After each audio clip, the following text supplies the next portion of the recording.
प्रदेश में लोकसभा चुनाव की तारीखों का ऐलान हो चुका है। राजस्थान में कांग्रेस ने 10 तो बीजेपी ने 15 उम्मीदवारों की घोषणा भी कर दी है। लेकिन आपके मौजूदा सांसदों ने कैसा काम किया? क्या जनता उनके कामकाज से खुश है या जनता में उनका विरोध है? ये हम आपको बताएंगे। नमस्कार, मैं हूं आंचल और मैं हाजिर हूं हमारा खास शो सांसद का रिपोर्ट कार्ड लेकर। तो आज बात होगी श्रीगंगानगर के सांसद निहाल चंद मेघवाल की। निहाल चंद ने अपने राजनीतिक करियर में ज्यादातर सफलता का स्वाद ही चखा। 1996 के लोकसभा चुनाव में सबसे कम उम्र के सांसद बनने का गौरव पाने वाले निहाल चंद मेघवाल 5 बार श्रीगंगानगर के सांसद रह चुके हैं। वो राय सिंह नगर विधानसभा क्षेत्र से 1 बार विधायक भी रह चुके हैं। इसके साथ ही वो केंद्रीय मंत्री भी रहे हैं।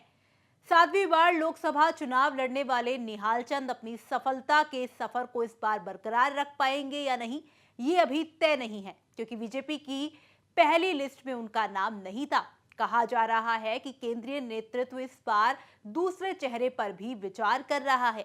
अब सांसद के तौर पर निहाल चंद मेघवाल का कामकाज कैसा रहा, वो भी जान लीजिए। पीआरएस इंडिया पर मिले डेटा के मुताबिक जून 2019 से 10 फरवरी 2024 तक संसद में निहाल चंद मेघवाल की उपस्थिति 88% रही।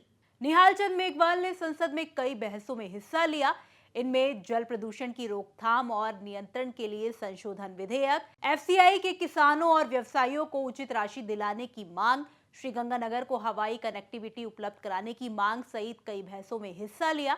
निहाल चंद ने 17वीं लोकसभा के अपने कार्यकाल में 308 सवाल पूछे। इनमें फॉरेस्ट लैंड पर अतिक्रमण, कृषि से आय में वृद्धि, महिलाओं के स्वरोजगार हेतु योजना, सूक्ष्म सिंचाई निधि, प्राकृतिक एवं जैविक खेती को बढ़ावा देना सहित कई सवाल किए। तो अब ये तो हो गई आंकड़ों की बात, लेकिन श्रीगंगानगर के सांसद निहाल चंद मेघवाल का अपने रिपोर्ट कार्ड को लेकर क्या कुछ कहना है, कितना अब तक उन्होंने अपने लोकसभा क्षेत्र के लिए काम किया, वो भी सुन लीजिए। केंद्र सरकार की योजनाओं का लाभ गांव के अंतिम छोर पे पहुंचा है। चाहे वो प्रधानमंत्री आवास योजना हो, चाहे उज्ज्वला योजना हो, इन सारी योजनाओं का लाभ हमको मिलेगा। और केंद्र सरकार ने इस सीमावर्ती क्षेत्र के विकास के लिए बहुत बड़ा योगदान दिया है। चाहे वो सिंथेटिक ट्रैक था, हनुमानगढ़ में इंडोर स्टेडियम था, हमारे यहाँ पे सोलर प्लांट लगाया बहुत बड़ा, 710 करोड़ रुपए का एनटीपीसी ने लगाया है। हमारी भारतमाला है, हमारे सारे रेलवे स्टेशनों को अमृत योजना में लिया है। इन सब का लाभ हमको मिलेगा। सिंचाई पानी के लिए अभी माननीय मुख्यमंत्री जी ने घोषणा की थी श्री कर्णपुर में कि हम फिरोजपुर फीडर को पक्का करेंगे, तो यहाँ के किसानों के खेत में पूरा पानी पहुँचेगा। और ये मुझे पूरा विश्वास है, हर किसान के खेत में पानी पहुँचाने के लिए सरकार प्रतिबद्ध है। हम सब लोग इसके लिए प्रयास भी कर रहे हैं। दूसरी, मुख्यमंत्री जी ने घोषणा की थी कि ये क्षेत्र नशे की चपेट में आ रहा है, तो नशा रोकने के लिए राजस्थान की सरकार और सभी लोगों से मिलके, सभी लोगों से बात करके नशा को रोकने के लिए हम प्रयास कर रहे हैं। गंगानगर जिला बिल्कुल नशा मुक्त हो, ऐसा प्रयास हम लोग करेंगे। केंद्र सरकार ने स्किल डेवलपमेंट के लिए एक बहुत बड़ा आयाम दिया। केंद्र सरकार ने मुद्रा योजना में बेरोजगारों को रोजगार देने के लिए 50,000 रुपये से लेके 10 लाख रुपए केंद्र सरकार दे रही है। प्रधानमंत्री विश्वकर्मा योजना में 10,000 रुपये से लेके 3 लाख रुपए तक छोटे जो कामगार गांव में रहते हैं, उनके लिए केंद्र सरकार ने घोषणा की है, योजना बनाई है।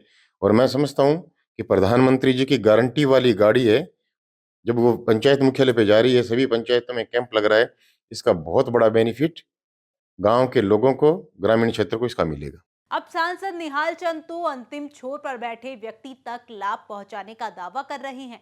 उनके दावों में कितनी सच्चाई है, ये आप हमें बताइए। श्रीगंगानगर के सांसद निहाल चंद मेघवाल को आप 10 में से कितने नंबर देना चाहेंगे, और श्रीगंगानगर लोकसभा क्षेत्र के किस इलाके के आप निवासी हैं, ये भी आप हमें बता सकते हैं। फिलहाल दीजिए इजाजत, अगले एपिसोड में फिर मुलाकात होगी और बात होगी एक और सांसद और उनके रिपोर्ट कार्ड की। आप देखते रहिए राजस्थान तक। शुक्रिया।